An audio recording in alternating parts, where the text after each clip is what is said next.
Skriptura. Dalam seri Renungan Skriptura hari ini kita belajar dari Ulangan pasal 6 ayat 4 sampai dengan 9. Teks ini sering dikenal sebagai inti pengakuan iman Israel. Kita akan melihat dalam 3 kata kunci dari bahasa Ibrani, lalu menutup dengan refleksi singkat yang mengajarkan kita untuk tetap setia kepada Tuhan. Kata kunci yang pertama adalah Shema. Kata Shema berarti dengarlah.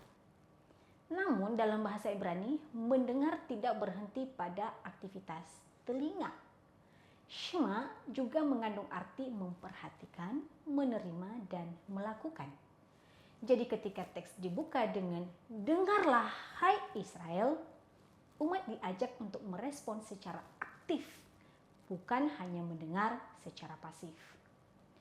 Kata kunci yang kedua adalah ahav.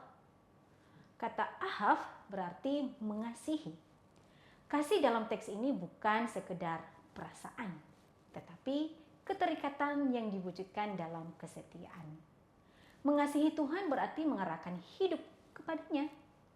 Kasih ini melibatkan keputusan dan tindakan yang nyata dalam keseharian. Kata kunci yang ketiga adalah levav. Kata levav diterjemahkan sebagai hati. Dalam pemahaman Ibrani, hati adalah pusat pikiran, kehendak, dan kesadaran. Ketika teks menyebut hati, jiwa, dan kekuatan, itu menunjuk pada totalitas hidup.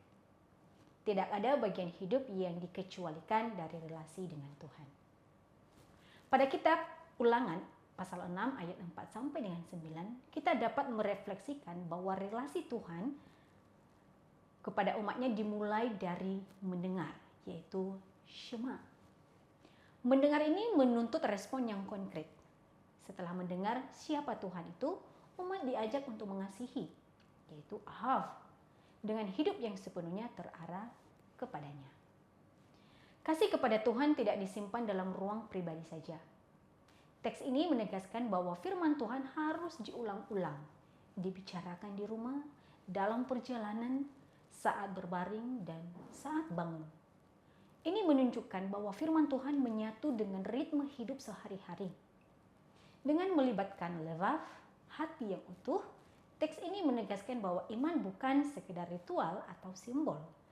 Mengikatkan firman pada tangan dan menuliskannya pada pintu rumah adalah gambaran bahwa seluruh hidup, baik tindakan maupun ruang hidup, berada di bawah pengenalan akan Tuhan. Ulangan pasal 6 mengajak umat untuk hidup secara utuh di hadapan Tuhan. Mendengar, mengasihi, dan menghidupi firman-Nya bukan aktivitas terpisah, melainkan satu kesatuan yang hidup.